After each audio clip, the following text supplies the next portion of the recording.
दोस्तों, अगर आप लोग बिहार बोर्ड के छात्र हैं तो ये वीडियो आपके लिए बहुत ही इम्पोर्टेंट है। दोस्तों, इस वीडियो में हम लोग बिहार बोर्ड का मॉडल पेपर का सॉल्यूशन करेंगे और दोस्तों यह हिंदी का मॉडल सेट है और दोस्तों हिंदी का यह पहला मॉडल सेट है। इससे पहले हम विज्ञान का, सामाजिक विज्ञान का मॉडल सेट चैनल पर अपलोड कर चुके हैं। तो अगर आप लोग वो वीडियो नहीं देखे हैं तो इस वीडियो के समाप्त होने के बाद डिस्क्रिप्शन में लिंक दिया हुआ है, वहां से जाकर के आप लोग वो सब वीडियो देख सकते हैं। और दोस्तों इसमें टोटल 100 ऑब्जेक्टिव प्रश्न हैं, तो आप लोग वीडियो को पूरा देखिए और बताइए कि 100 प्रश्न में कितने प्रश्न का उत्तर आपको पहले से सही पता था। दोस्तों कम से कम आपको 80 प्रश्न का उत्तर आपको पता होना चाहिए, तभी आपका तैयारी है वो अच्छा है। तो आप लोग वीडियो को पूरा देखिए और लास्ट में बताइए कि 100 प्रश्न में कितने प्रश्न का उत्तर आपको सही पता था। तो चलिए हम लोग वीडियो को स्टार्ट करते हैं। आप लोग जल्दी से वीडियो को लाइक कीजिए और चैनल पर नए हैं तो चैनल को भी सब्सक्राइब कर लीजिए। दोस्तों इस वीडियो पर हम 1000 लाइक का टारगेट करते हैं, तो आप जल्दी से वीडियो को लाइक कीजिए और इस टारगेट को पूरा कीजिए। अगर आप लोग टारगेट को पूरा करते जाते हैं तो हम आपके लिए बहुत ही इम्पोर्टेंट वीडियो अपलोड करेंगे। तो चलिए हम लोग पहला क्वेश्चन से वीडियो को शुरू करते हैं। देखिए पहला प्रश्न बहुत ही इम्पोर्टेंट है, हिंदी ग्रामर का क्वेश्चन है। कहता है कि हवा शब्द का लिंग निर्णय करें। दोस्तों हवा शब्द का लिंग निर्णय करें। तो देखिए हवा क्या होता है, तो हवा बहती है, यानी कि हवा कौन सा लिंग है, स्त्रीलिंग है। हमारा उत्तर क्या हो जाएगा, ऑप्शन ए हो जाएगा स्त्रीलिंग। और दोस्तों आप लोग कहते हैं कि हमको पीडीएफ दीजिए, तो देखिए इसका जो पीडीएफ है वो हम टेलीग्राम चैनल पर अपलोड कर देंगे। टेलीग्राम चैनल का लिंक डिस्क्रिप्शन में दिया हुआ है। अगर उसमें 1000 मेंबर जुड़ जाते हैं तो हम आपको पीडीएफ सभी का प्रोवाइड कर देंगे। तो आप लोग जल्दी से टेलीग्राम ज्वाइन कर लीजिए ताकि आपको इसका पीडीएफ मिल सके। कम से कम 1000 लोग अगर उस पर जुड़ जाएगा तो हम सभी वीडियो का पीडीएफ उसमें हम लोग अपलोड कर देंगे। तो चलिए उसके बाद हम लोग सेकेंड क्वेश्चन की ओर बढ़ते हैं। देखिए दूसरा प्रश्न कहता है कि नलिन बिलोचन शर्मा का जन्म कब हुआ था। दोस्तों नलिन बिलोचन शर्मा का जन्म कब हुआ था, तो इनका जन्म हुआ था 18 फरवरी 1916 ईस्वी को। कब हुआ था, 18 फरवरी 1916 ईस्वी को, यानी कि ऑप्शन ए हमारा बिल्कुल सही आंसर है। चलिए उसके बाद हम लोग देखते हैं तीसरा प्रश्न। देखिए तीसरा प्रश्न भी मोस्ट इंपोर्टेंट है। देखिए कहता है कि सेन साहब को कितनी लड़कियां हैं। दोस्तों सेन साहब को कितनी लड़कियां हैं, तो सेन साहब की 5 लड़कियां हैं। हमारा उत्तर क्या हो जाएगा, ऑप्शन डी हो जाएगा। चलिए उसके बाद देखते हैं चौथा प्रश्न। देखिए चौथा प्रश्न कहता है कि अग्रजा शब्द में प्रत्यय है। दोस्तों अग्रजा शब्द में कौन सा प्रत्यय है, तो देखिए आपको ऑप्शन दिया हुआ है, ए में ग्रजा, उसके बाद बी है गर्जा, सी है अजा और डी है आ। तो दोस्तों इसमें कौन सा प्रत्यय है, तो इसमें आ प्रत्यय है, यानी कि हमारा सही उत्तर क्या हो जाएगा, ऑप्शन डी हो जाएगा। चलिए उसके बाद हम लोग देखते हैं अगला प्रश्न। देखिए पांचवा क्वेश्चन कहता है कि मदन किसका बेटा है। दोस्तों मदन किसका बेटा है, तो मदन है वो गिरधर लाल का बेटा है, यानी कि ऑप्शन डी हमारा बिल्कुल सही आंसर होगा, गिरधर लाल। चलिए उसके बाद हम लोग अगला प्रश्न की ओर बढ़ते हैं। देखिए अगला प्रश्न छठा प्रश्न कहता है कि महारानी विक्टोरिया के द्वारा किसे नाइट की उपाधि प्रदान की गई। दोस्तों महारानी विक्टोरिया के द्वारा किसे नाइट की उपाधि प्रदान की गई, तो दोस्तों नाइट की उपाधि महारानी विक्टोरिया के द्वारा मैक्स मुलर को दिया गया। किसको दिया गया, मैक्स मुलर को, यानी कि हमारा सही उत्तर क्या हो जाएगा, ऑप्शन बी हो जाएगा। चलिए उसके बाद देखते हैं अगला प्रश्न। देखिए सातवां क्वेश्चन कहता है कि हिंदी कविता में प्रबंधवाद के प्रवर्तक कौन है। दोस्तों हिंदी कविता में प्रबंधवाद के प्रवर्तक कौन है, तो इसका जो सही उत्तर होगा वो हो जाएगा नलिन बिलोचन शर्मा, यानी कि ऑप्शन बी हमारा सही उत्तर है। चलिए उसके बाद देखिए अगला प्रश्न कहता है कि आत्मसात शब्द में प्रत्यय कौन है। दोस्तों आत्मसात शब्द में कौन सा प्रत्यय है, तो इसमें कौन सा प्रत्यय है, सात प्रत्यय है, यानी कि ऑप्शन ए हमारा बिल्कुल सही आंसर होगा। चलिए उसके बाद देखते हैं अगला प्रश्न। देखिए 9वां प्रश्न कहता है कि विचार और वितर्क किस लेखक की रचना है? दोस्तों विचार और वितर्क किस लेखक की रचना है? तो देखिए आपको ऑप्शन दिया हुआ ए में हजारी प्रसाद द्विवेदी, बी दिया गया है महात्मा गांधी, सी है गुणाकर मूल्य और डी है यतीन्द्र मिश्र। तो दोस्तों इसका जो सही उत्तर होगा वो हो जाएगा हजारी प्रसाद द्विवेदी, यानी कि ऑप्शन ए हमारा करेक्ट आंसर है। चलिए उसके बाद आइए अगला प्रश्न में। देखिए 10वां प्रश्न कहता है कि नाखून बार बार काटते रहना और अलंकृत करते रहना निरूपित करता है। दोस्तों नाखून बार बार काटते रहना और अलंकृत करते रहना यह क्या निरूपित करता है? तो दोस्तों यह सौंदर्य बोध और सांस्कृतिक चेतना का निरूप करता है, यानी कि ऑप्शन ए हमारा बिल्कुल सही आंसर होगा, इसको यह निरूपित करता है। चलिए उसके बाद आइए अगला प्रश्न में। देखिए 11 नंबर सवाल कहता है कि घृणा शब्द का विलोम है। दोस्तों घृणा शब्द का विलोम क्या होता है? तो देखिए घृणा का उल्टा हो जाएगा प्रेम, यानी कि ऑप्शन बी हमारा बिल्कुल सही आंसर होगा। घृणा का विलोम क्या हो जाएगा? प्रेम हो जाएगा। चलिए उसके बाद देखिए 12 नंबर सवाल कहता है कि भीमराव अंबेडकर के विख्यात भाषण एनिहिलेशन ऑफ कास्ट का हिंदी रूपांतरण किसने किया? दोस्तों डॉक्टर भीमराव अंबेडकर का एक विख्यात भाषण कौन है? Annihilation of caste. और दोस्तों एनिहिलेशन ऑफ कास्ट का हिंदी में रूपांतरण किसने किया? तो हमारा उत्तर होगा ललाई सिंह यादव। किसने किया था? ललाई सिंह यादव ने, यानी कि ऑप्शन बी हमारा बिल्कुल सही उत्तर होगा। चलिए उसके बाद आइए 13 नंबर सवाल में। देखिए कहता है कि कुल 4 आदमी हैं। क्या कहता है? कुल 4 आदमी हैं। कहता है कि रेखांकित शब्द कौन पदबंध है? दोस्तों इसमें पदबंध बताना है कि कौन सा पदबंध है। तो देखिए यहाँ पर कुल 4 आदमी, देखिए 4 को रेखांकित किया गया है। तो यहाँ पर 4 क्या है? तो विशेषता बतला रहा है। कितने आदमी हैं? तो 4 आदमी है, यानी कि 4 क्या कर रहा है? विशेषता बतला रहा है। तो यह विशेषण पदबंध हो जाएगा, यानी कि हमारा सही उत्तर क्या हो जाएगा? ऑप्शन बी हो जाएगा। चलिए उसके बाद आइए अगला प्रश्न में। देखिए 14 नंबर सवाल कहता है कि उसने अपने मित्र का पुस्तकालय खरीदा। वाक्य है दोस्तों, कहता है कि उसने अपने मित्र का पुस्तकालय खरीदा। यह कौन सा वाक्य है? तो यह सरल वाक्य है। कौन सा वाक्य है? सरल वाक्य है, यानी कि हमारा उत्तर क्या हो जाएगा? ऑप्शन बी हो जाएगा। चलिए उसके बाद आइए अगला प्रश्न। देखिए 15 नंबर सवाल कहता है कि नक्षत्र लोक किस लेखक की कृति है? दोस्तों नक्षत्र लोक किस लेखक की कृति है? तो हमारा उत्तर होगा गुणाकर मूल्य, यानी कि ऑप्शन बी हमारा बिल्कुल सही आंसर है। नक्षत्र लोक किसकी कृति है? तो गुणाकर मूल्य की। चलिए उसके बाद आइए 16वां क्वेश्चन, हिंदी व्याकरण का क्वेश्चन है और बहुत ही इंपॉर्टेंट है। कहता है कि जिसकी उपमा दी जाए। दोस्तों अनेक शब्द के लिए एक शब्द है। कहता है कि जिसकी उपमा दी जाए उसके लिए एक शब्द क्या होगा? तो उपमेय होगा। क्या होगा? उपमेय। और जिसकी उपमा न दी जाए उसको कहते हैं अनुपमेय, यानी कि जिसकी उपमा दी जाए उसको कहते हैं उपमेय और जिसकी उपमा नहीं दी जाए उसको कहते हैं अनुपमेय। इसको आपको ध्यान में रखना है। इसका उत्तर क्या होगा? ऑप्शन डी हो जाएगा।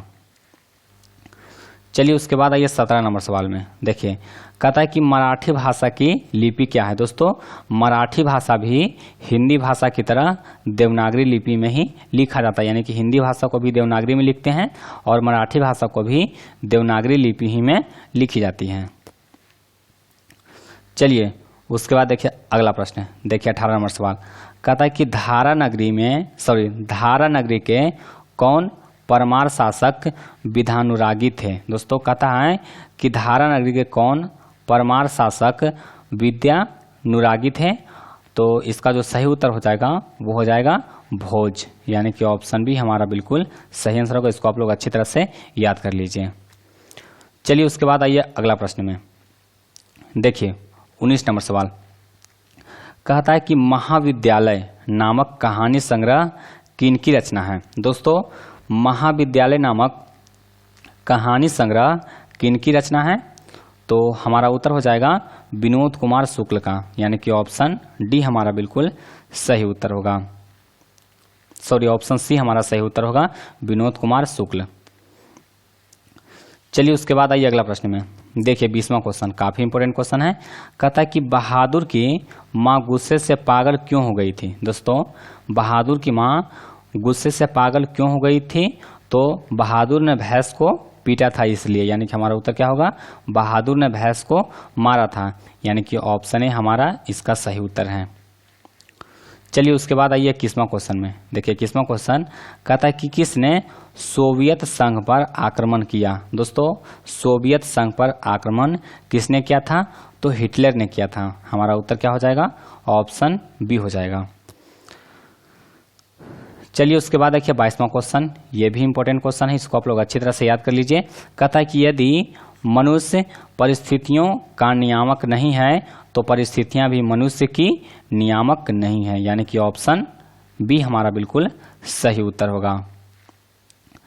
चलिए उसके बाद देखिए अगला प्रश्न, देखिए 23वां क्वेश्चन कहता है कि गुदड़ी का लाल मुहावरे का अर्थ है। दोस्तों गुदड़ी का लाल मुहावरे का अर्थ क्या होता है, तो गरीब के घर में गुणवान का उत्पन्न होना। क्या होता है, गरीब के घर में गुणवान का उत्पन्न होना, यानी कि ऑप्शन बी हमारा बिल्कुल सही आंसर है।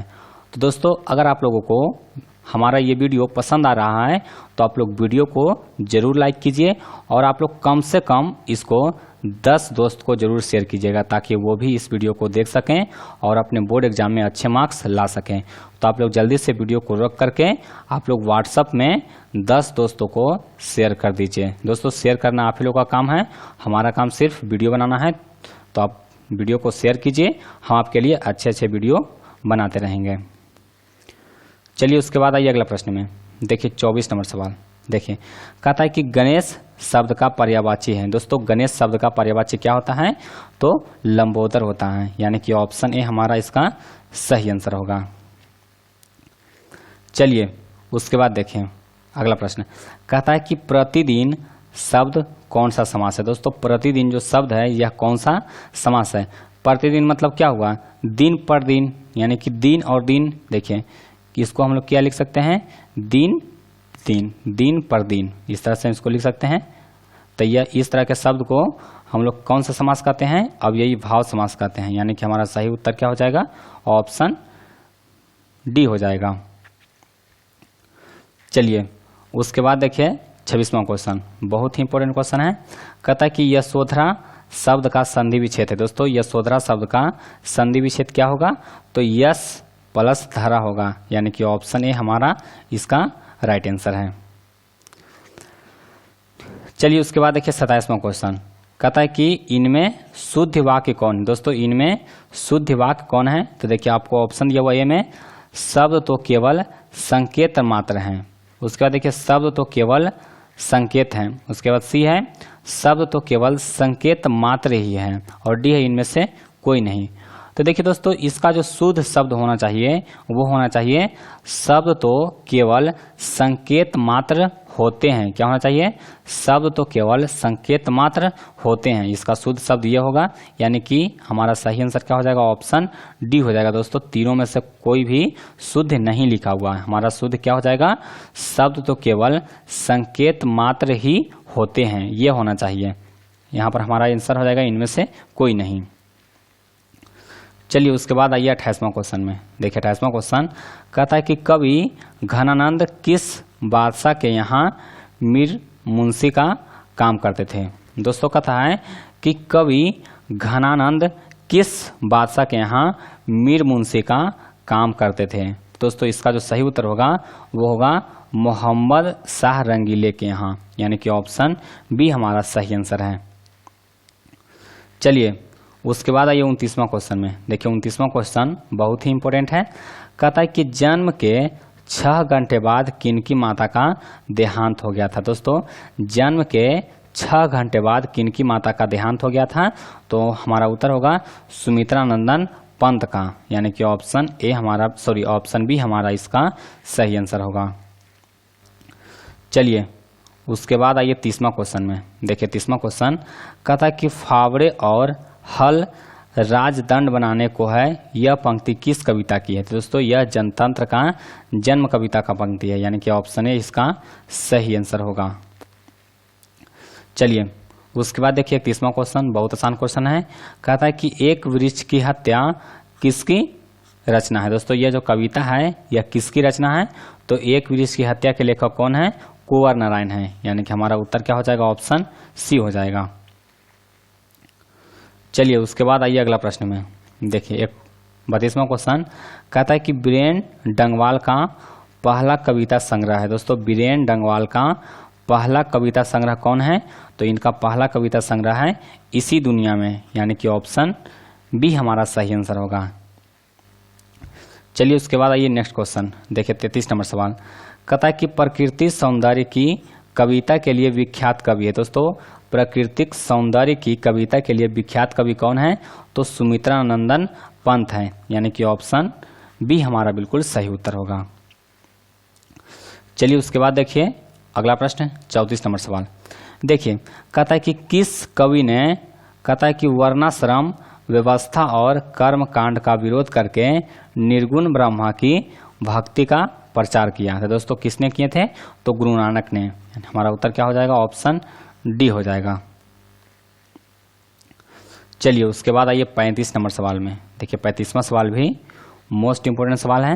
कहता है कि नगर संवेदना के कवि है। दोस्तों नगर संवेदना किसके द्वारा लिखा गया है? तो ये भी कुंवर नारायण के द्वारा लिखा गया है। हमारा उत्तर क्या हो जाएगा? ऑप्शन सी हो जाएगा, कुंवर नारायण। चलिए उसके बाद आइए अगला प्रश्न। देखिए 36वां क्वेश्चन कहता है कि दुर्दांत मानवीय विभीषिका का चित्रण करने वाली कविता है। दोस्तों दुर्दांत मानवीय विभीषिका का चित्रण करने वाली कविता कौन है? तो ऑप्शन दिया गया है हिरोशिमा, बी है स्वदेशी, सी है भारत माता और डी है जनतंत्र का जन्म। तो दोस्तों इसका जो सही उत्तर होगा वो हो जाएगा हिरोशिमा, यानी कि ऑप्शन ए हमारा भी इसका सही आंसर है। चलिए उसके बाद आइए 37वां क्वेश्चन। कहता है कि गुरु नानक के पद हैं। दोस्तों गुरु नानक के इसमें पद कौन सा है? तो देखिए यहाँ पर दिया हुआ है राम भक्तिमय गीत। देखिए ये गुरु नानक का पद है। हमारा उत्तर क्या हो जाएगा? ऑप्शन ए हो जाएगा। एक ही बार में देख लिया कि कौन है। उसका देखिए बी है प्रेम एवं भक्ति के मधुर गीत, उसके बाद सी है सूफी गीत और डी है कृष्ण भक्तिमय गीत। तो दोस्तों गुरु नानक के जितने भी पद हैं वो राम भक्ति गीत पर आधारित हैं। चलिए उसके बाद आइए अगला प्रश्न देखिए 38वां। कहता है कि रस खान द्वारा कृष्ण लीला का गान किया गया। दोस्तों कहता है कि रस खान के द्वारा जो कृष्ण लीला का गान किया गया है वो किसमें किया गया है? तो हमारा उत्तर हो जाएगा घना छरी में, यानी कि ऑप्शन बी हमारा बिल्कुल सही उत्तर होगा। चलिए उसके बाद आइए नेक्स्ट क्वेश्चन 39 नंबर सवाल, बहुत ही इंपॉर्टेंट सवाल है। देखिए कहता है कि कवि प्रेमघन द्वारा अधिकांश काव्य रचना किस भाषा में की गई है? तो दोस्तों प्रेमघन के द्वारा अधिकांश काव्य रचना है वो ब्रज भाषा यानी कि और अवधि में किया गया, यानी कि ब्रज भाषा और अवधि में कवि घनानंद ने अपने अधिकांश काव्य की रचना किए हैं। चलिए उसके बाद देखिए 40 नंबर सवाल। देखिए कहता है कि स्वर्ण किरण किस कवि की रचना है? दोस्तों स्वर्ण किरण किस कवि की रचना है? तो यह जो रचना है वो सुमित्रा नंदन पंत की है, यानी कि ऑप्शन सी हमारा बिल्कुल सही आंसर होगा, सुमित्रा नंदन पंत। चलिए उसके बाद आइए अगला प्रश्न में। देखिए 41 नंबर क्वेश्चन कहता है कि आत्मजयी नामक कहता है कि प्रबंध काव्य किस कवि द्वारा लिखा गया है? दोस्तों आत्मजयी नामक जो प्रबंध काव्य है वो किस कवि के द्वारा लिखा गया है? तो कुंवर नारायण के द्वारा लिखा गया। किसके द्वारा? कुंवर नारायण के द्वारा लिखा गया है। हमारा ऑप्शन सी सही आंसर है। चलिए उसके बाद आइए अगला प्रश्न में। देखिए 42 नंबर सवाल कहता है कि आधुनिक साहित्य में एक कहता है कि प्रमुख प्रतिभा थे। दोस्तों आधुनिक साहित्य में एक प्रमुख प्रतिभा कौन थे? तो देखिए आपको ऑप्शन दिया गया है स ही वत्स्यान अज्ञ, उसके बाद बी है रहीम, सी है कबीर और डी है सुमित्रा नंदन पंत।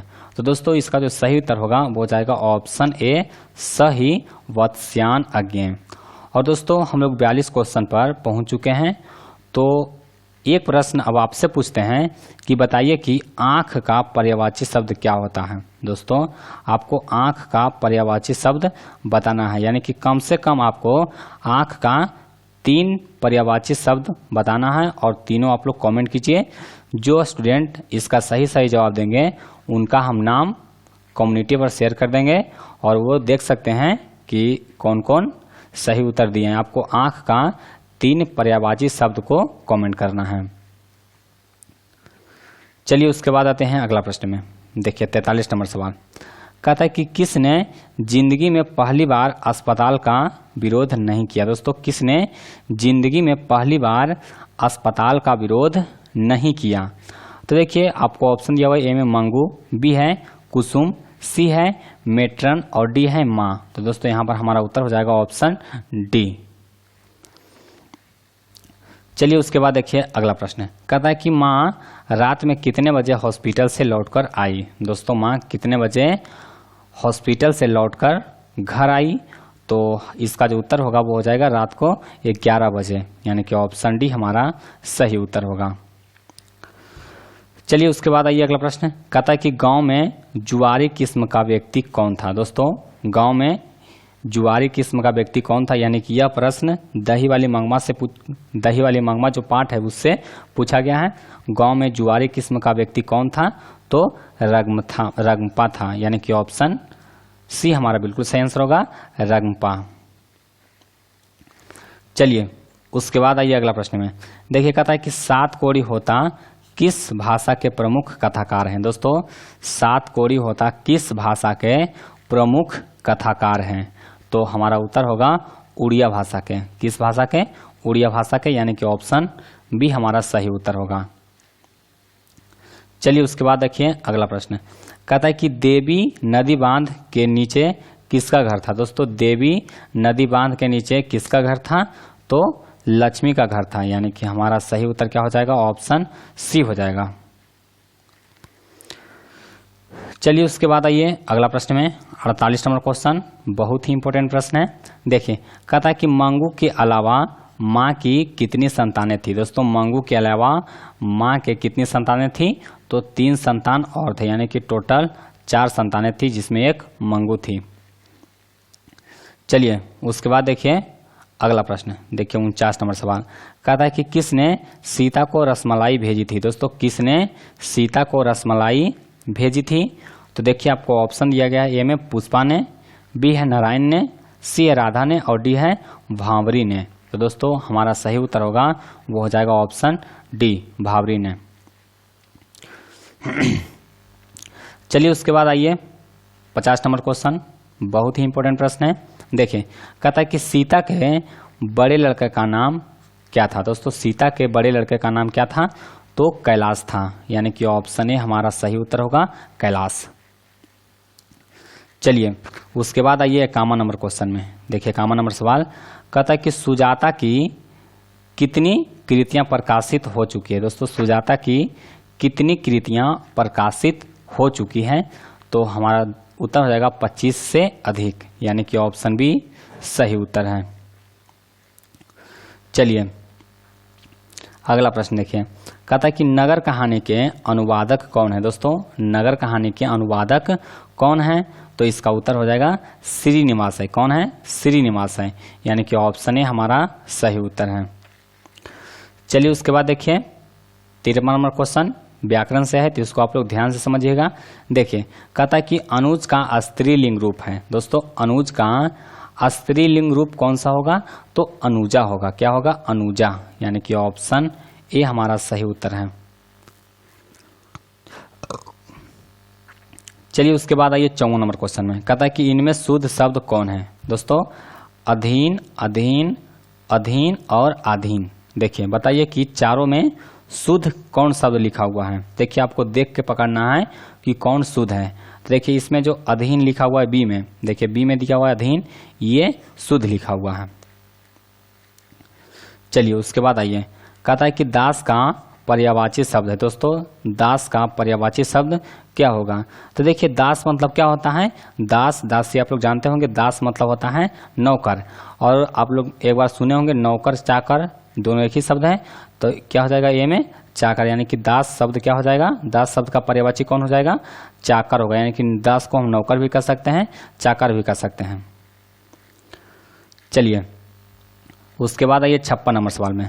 देखिए कहता कि अपेक्षा शब्द का विशेषण है। दोस्तों अपेक्षा शब्द का विशेषण क्या होगा, तो अपेक्षा शब्द का जो विशेषण होगा वो होगा अपेक्षित। क्या होगा, अपेक्षित होगा, यानी कि ऑप्शन सी हमारा बिल्कुल सही आंसर है। चलिए उसके बाद आइए 57 नंबर क्वेश्चन में। देखिए 57 नंबर क्वेश्चन, ये भी क्वेश्चन बहुत ही इंपॉर्टेंट है। देखिए कहता है कि वाक्जाल शब्द का संधि विच्छेद है। दोस्तों इसका संधि विच्छेद क्या होगा? तो इसका संधि विच्छेद होगा वाक प्लस जाल, यानी कि ऑप्शन ए हमारा करेक्ट आंसर है। चलिए उसके बाद आते हैं 58 नंबर क्वेश्चन में। देखिए 58 नंबर क्वेश्चन भी बहुत ही इंपॉर्टेंट प्रश्न है। देखिए कहता है कि पूरब शब्द संज्ञा है। दोस्तों पूरब शब्द जो है वो कौन सा संज्ञा है, यही आपको बताना है कि कौन सा संज्ञा है। तो यह एक व्यक्तिवाचक संज्ञा है। यह एक क्या है? व्यक्तिवाचक संज्ञा है। चलिए उसके बाद आइए अगला प्रश्न। देखिए कहता है कि निम्नलिखित में सर्वनाम है। दोस्तों सर्वनाम किसको कहते हैं? जो संज्ञा के बदले प्रयोग होता है। तो देखिए आपको ऑप्शन दिया गया यह, उसके बाद राम, भाई बहन और अच्छा। तो देखिए जैसे राम घर जाता है, अगर एक हम सेंटेंस लिखेंगे राम घर जाता है, उसके इसको देखिए समझिए जाता है, और एक बार लिखेंगे वह घर जाता है, वह घर जाता है।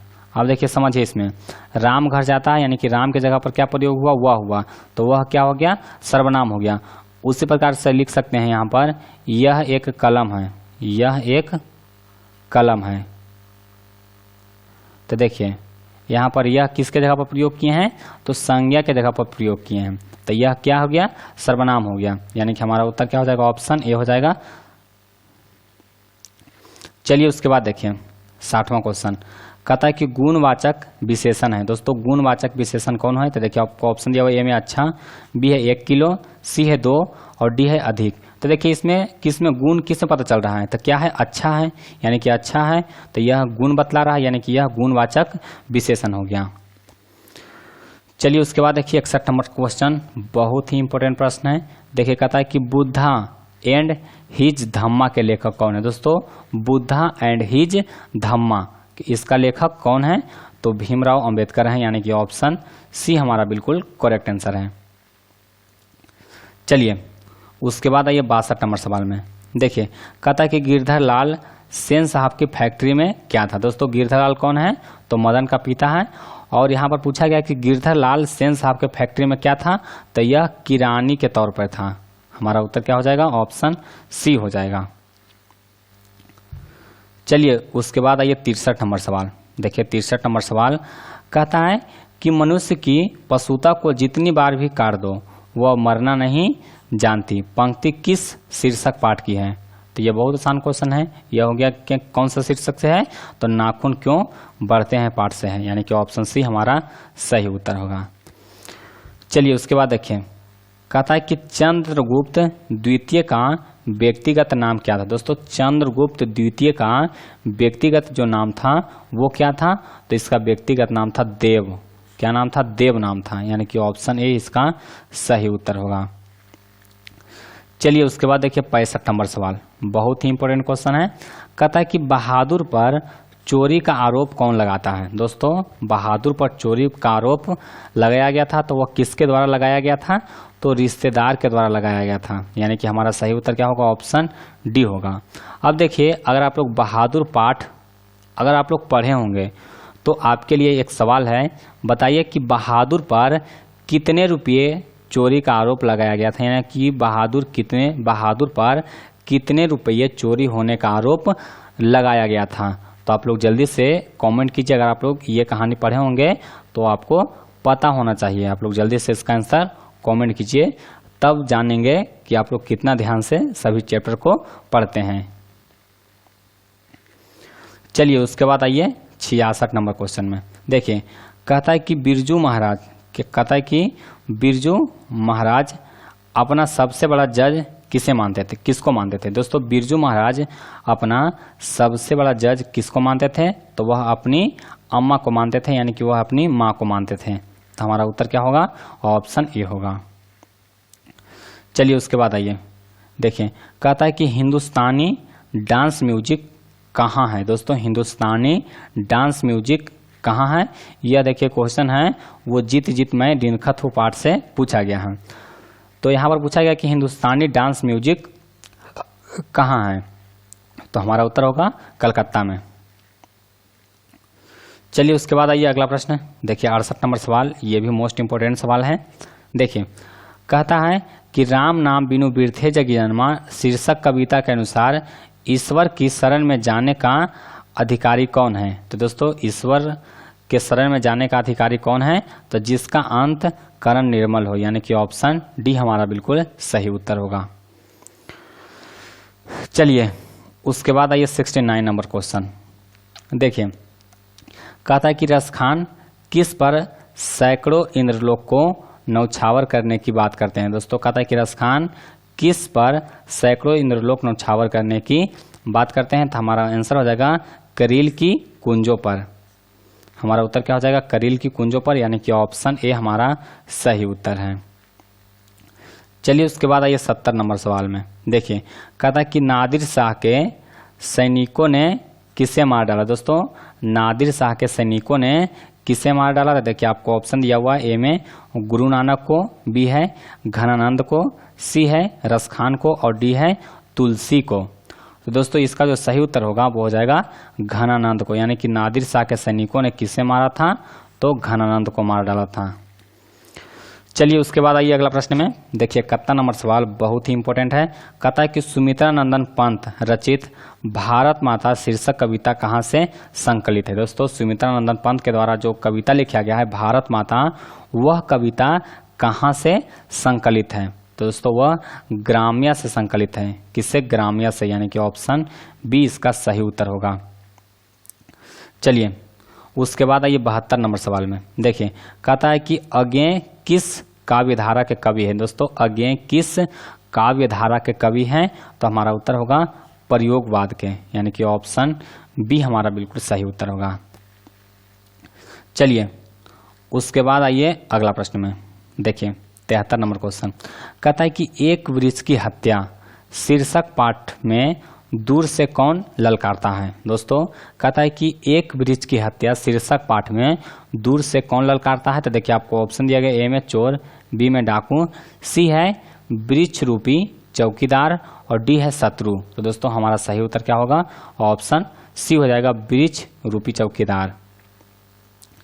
चलिए उसके बाद आइए अगला प्रश्न में। देखिए 74 नंबर सवाल। देखिए कहता है कि कवि रेनर मारिया रिल्के किसका शानदार लब्धा गिर जाने की बात करता है। दोस्तों रेनर मारिया रिल्के है वो किनका शानदार लब्धा गिर जाने की बात करता है, तो हमारा उत्तर होगा प्रभु का, यानी कि ऑप्शन ए हमारा सही उत्तर है। चलिए बहुत ही इंपॉर्टेंट क्वेश्चन 75 नंबर, इसको आप लोग ध्यान से समझिए। देखिए कहता है कि ख का उच्चारण स्थान क्या है। दोस्तों ख का उच्चारण स्थान क्या है, तो देखिए क, ख, ग, घ, ये सब का जो उच्चारण स्थान है वो कौन है, कंठ है, यानी कि हमारा सही उत्तर क्या होगा, ऑप्शन बी होगा। चलिए उसके बाद आइए नेक्स्ट क्वेश्चन में 76 नंबर सवाल। कहता है कि सरोज शब्द का संधि विच्छेद है। दोस्तों सरोज शब्द का जो संधि विच्छेद होगा वो क्या होगा, तो हो जाएगा सरह जोड़ ज, यानी कि ऑप्शन सी इसका सही उत्तर है। चलिए उसके बाद आइए 73 नंबर सवाल में। देखिए 73 नंबर सवाल बहुत ही इंपॉर्टेंट है। कहता है कि इनमें शुद्ध शब्द है। देखिए शुद्ध शब्द कौन है, तो देखिए क्षमा, चिन्ह, उसके बाद लिखा हुआ है क्या चीज, छत्र, और डी गया लिखा हुआ है गणित। तो देखिए इसमें शुद्ध लिखा हुआ कौन सा शब्द है, तो शुद्ध इसमें गणित लिखा हुआ है, यानी कि हमारा उत्तर क्या होगा, ऑप्शन डी हो जाएगा। चलिए उसके बाद आइए अगला प्रश्न में। देखिए कहता है कि सिंधु शब्द कौन संज्ञा है। दोस्तों सिंधु शब्द जो है वो कौन सा संज्ञा है, सिंधु शब्द कौन सा संज्ञा है, तो यह व्यक्तिवाचक संज्ञा है। चलिए उसके बाद आइए नेक्स्ट क्वेश्चन में। देखिए 79 नंबर कहता है कि नियम शब्द का लिंग निर्णय करें। दोस्तों नियम कौन सा लिंग है, स्त्रीलिंग, पुल्लिंग, कौन सा लिंग है, यही आपको बताना है। तो जो नियम है वो कौन सा लिंग है, पुल्लिंग है, यानी कि ऑप्शन ए हमारा सही उत्तर होगा। चलिए उसके बाद आइए अगला प्रश्न में। देखिए 80 नंबर सवाल कहता है कि सभापति का स्त्रीलिंग रूप है। दोस्तों सभापति का स्त्रीलिंग रूप कौन सा होगा, तो सभापति जो है वो इसका स्त्रीलिंग निकालना है, यानी कि सभापति पुल्लिंग शब्द दिया हुआ है और इसका स्त्रीलिंग बताना है कि सभापति का स्त्रीलिंग कौन होगा, तो सभा नेत्री होगा। क्या होगा, सभा नेत्री, यानी कि ऑप्शन ए ऑप्शन बी इसका सही उत्तर है। चलिए उसके बाद आइए 81 नंबर सवाल कहता है कि मैं कल दिल्ली जाऊंगा कौन सा काल है? मैं कल दिल्ली जाऊंगा, यानी कि वो भी गया नहीं है, जाने वाला है, तो यह भविष्यत काल हो गया, यानी कि ऑप्शन सी हमारा बिल्कुल सही आंसर होगा। चलिए उसके बाद देखिए 82 नंबर क्वेश्चन कहता है कि गृह प्रवेश कौन सा समास है? दोस्तों गृह प्रवेश कौन सा समास होगा? तो यह तत्पुरुष समास है। हमारा उत्तर क्या होगा? ऑप्शन सी होगा। गृह प्रवेश कौन सा समास है? तो तत्पुरुष समास है। चलिए उसके बाद आइए अगला प्रश्न में देखिए, कहता है कि सुख शब्द का पर्यायवाची शब्द है, यानी कि सुख का पर्यायवाची क्या होगा? तो सुख का पर्यायवाची होगा प्रसन्नता, यानी कि ऑप्शन बी इसका सही उत्तर होगा। चलिए उसके बाद देखिए 84 नंबर क्वेश्चन कहता है कि छूत शब्द का विलोम है। छूत शब्द का विलोम क्या होगा? तो अछूत होगा, यानी कि ऑप्शन बी इसका सही उत्तर है। चलिए 85 नंबर सवाल काफी इंपॉर्टेंट क्वेश्चन है। कहता है कि दांत कांटी रोटी मुहावरे का अर्थ है। दोस्तों दांत कांटी रोटी का जो दांत कांटी रोटी मुहावरा है, इसका जो अर्थ होगा वो क्या होगा? गहरी दोस्ती, यानी कि ऑप्शन डी हमारा बिल्कुल सही उत्तर है। चलिए उसके बाद देखिए अगला प्रश्न कहता है कि उग्र शब्द का विलोम है। दोस्तों उग्र शब्द का विलोम कौन होगा? तो उग्र शब्द का विलोम होगा सौम्य। चलिए 87 नंबर क्वेश्चन कहता है कि श्याम सुंदर कौन सा समास है? दोस्तों श्याम सुंदर कौन सा समास है? तो यह कर्मधारय समास है। कौन सा समास है? कर्मधारय समास है, यानी कि ऑप्शन ए इसका सही उत्तर होगा। चलिए उसके बाद आइए अगला प्रश्न में देखिए, कहता है कि इनमें कौन शब्द तत्सम है? दोस्तों इनमें कौन शब्द है? वो तत्सम शब्द है। तो तत्सम शब्द इसमें कौन होगा? तो देखिए आपको ऑप्शन दिया हुआ है, ए में लोटा, बी है कटोरा, सी है कपूरी और डी है कोयल। तो दोस्तों इसमें जो कर्पूरी है वो तत्सम शब्द है। चलिए उसके बाद आइए 89 नंबर कहता है कि अंधों में काना राजा जो लोकोक्ति है, इसका अर्थ क्या होता है? दोस्तों अंधों में काना राजा, इसका मतलब क्या हुआ है? इसका मतलब होता है मूर्खों में कुछ पढ़ा लिखा व्यक्ति, यानी कि ऑप्शन ए हमारा सही उत्तर होगा। चलिए 90 नंबर सवाल कहता है कि सादर का विलोम है। दोस्तों सादर का विलोम क्या होगा? तो सादर का विलोम हो जाएगा, देखिए आपको ऑप्शन दिया हुआ है में निर्लज, बी दिया हुआ निरादर, सी है दुर्लभ और डी है जागरण। तो इसका जो सही उत्तर होगा वो हो जाएगा निरादर। चलिए उसके बाद आइए अगला प्रश्न में देखिए, दसमुख कौन सा समास है? दोस्तों दसमुख कहे या फिर दशानन कहे, दोनों का अर्थ क्या होता है? रावण का मतलब क्या अर्थ निकलता है? यह कौन सा समास हो जाएगा? बहुव्रीहि समास हो जाएगा। जैसे देखिए लंबोदर बोलते हैं, तो लंबोदर किनको बोलते हैं? गणेश जी को बोलते हैं, तो यह कौन सा समास हो गया? बहुव्रीहि समास हो गया। जैसे नीलकंठ, तो नीलकंठ किसको कहा गया है? नीलकंठ भगवान शिव को कहा गया है। तो इस तरह के शब्द को हम लोग क्या कहते हैं? बहुव्रीहि समास कहते हैं। लेकिन देखिए बहुत सारे स्टूडेंट यहाँ पर कंफ्यूज हो जाते हैं। जैसे आपको पूछ दिया कि त्रिभुज, त्रिभुज कौन सा समास होगा? तो यहाँ पर त्रि यानी कि तीन का बोध हो रहा है, तो यह कौन सा समास होगा? द्विगु समास होगा। कौन सा समास होगा? द्विगु समास होगा। तो यहाँ पर देखिए 10 मुख है, यानी कि 10 मुख यानी कि 10 सिर, तो इसको भी हम लोग द्विगु समास कह सकते हैं, लेकिन यह द्विगु समास नहीं होगा। 10 मुख मतलब क्या हुआ? 10 मुख किसको कहा गया है? रावण को कहा गया, यानी कि यह किसी अन्य संज्ञा शब्द का अर्थ निकलता है। तो इस तरह के शब्द को हम लोग कहते हैं बहुव्रीहि समास। चलिए उसके बाद आइए 92 नंबर क्वेश्चन देखिए, 92 नंबर सवाल कहता है कि अपने से बड़ों का आदर करना उचित है, यह किस सर्वनाम का उदाहरण है? तो दोस्तों यह किस सर्वनाम का उदाहरण है? तो यह निजवाचक सर्वनाम का उदाहरण है। चलिए 93 नंबर क्वेश्चन देखिए, परीक्षा शब्द का लिंग निर्णय करें। दोस्तों परीक्षा शब्द का लिंग निर्णय करें। देखिए परीक्षा हो रही है, यानी कि कौन सा शब्द कौन सा लिंग हो गया? स्त्रीलिंग हो गया। हमारा उत्तर क्या होगा? ऑप्शन ए होगा। चलिए उसके बाद आइए अगला प्रश्न कहता है कि उदय का संधि विच्छेद है। दोस्तों उदय का संधि विच्छेद क्या होता है? तो देखिए उदय का संधि विच्छेद होगा उत जोड़, देखिए उदय है तो उदय का संधि विच्छेद क्या हो जाएगा? उत जोड़ अय, यानी कि ऑप्शन डी हमारा सही आंसर होगा, उत जोड़ अय। चलिए 95 नंबर सवाल देखिए, कहता है कि निवास शब्द में उपसर्ग है। दोस्तों निवास शब्द में कौन सा उपसर्ग है? तो निवास शब्द में जो उपसर्ग है वो है नी, यानी कि देखिए उपसर्ग कहाँ पर होता है? शब्द के आगे लगता है और प्रत्यय लास्ट में लगता है। चलिए नेक्स्ट क्वेश्चन देखिए, कहता है कि धरती कब तक घूमेगी शीर्षक पाठ में सवाल किस चीज का है? दोस्तों धरती कब तक घूमेगी, इसमें जो सवाल है वो किस चीज का है? तो सवाल है रोटी का, यानी कि रोटी के बारे में वहां पर कहा गया है कि जो धरती कब तक घूमेगी में क्या है, उसकी माँ को रोटी के लिए ही उनको दर बदर भटकना पड़ता है। तो इसमें सवाल किसका है? रोटी का है।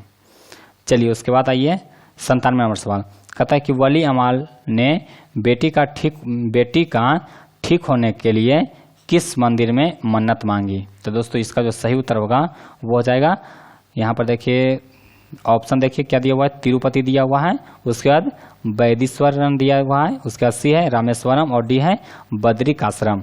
तो दोस्तों इसका जो सही उत्तर होगा वो हो जाएगा वैदीश्वरम, यानी कि ऑप्शन 20 का सही आंसर होगा। चलिए उसके बाद देखिए 98 नंबर, कहता है कि कटक शब्द को बाढ़ से बचाने के लिए किसने पत्थर का बांध बनवाया था? दोस्तों कटक शहर को बाढ़ से बचाने के लिए किसने पत्थर का बांध बनवाया था? तो हमारा उत्तर हो जाएगा महाराज जयति केसरी ने, यानी कि ऑप्शन सी हमारा सही आंसर होगा। चलिए उसके बाद आइए 99 नंबर क्वेश्चन, हम लोग लास्ट की ओर बढ़ रहे हैं। देखिए कहता है कि नगर शीर्षक पाठ में कहता है कि अम्लराज को कितने नंबर का कमरा दिखलाने के लिए कहा गया? दोस्तों नगर पाठ में कितने नंबर का कमरा दिखलाने के लिए कहा गया था? तो 48 नंबर कमरे को दिखलाने के लिए कहा गया था। हमारा उत्तर क्या होगा? ऑप्शन सी हो जाएगा। चलिए उसके बाद हम लोग लास्ट क्वेश्चन 100वां प्रश्न है, तो इसको भी आप लोग देख लीजिए। और इससे पहले अभी तक वीडियो को लाइक नहीं किए हैं तो वीडियो को लाइक कर दीजिए, और चैनल पर नए हैं तो चैनल को भी जल्दी से सब्सक्राइब करके बेल आइकन को दबा लीजिए ताकि आपको वीडियो का नोटिफिकेशन मिलता रहे। देखिए कहता है कि मगमा की बहू का नाम क्या था? दोस्तों मगमा की बहू का नाम क्या था? तो इनका बहू का नाम था नजमा, यानी कि ऑप्शन ए हमारा बिल्कुल सही आंसर है। तो दोस्तों आज के लिए बस इतना ही, मिलते हैं आपको अगले वीडियो में।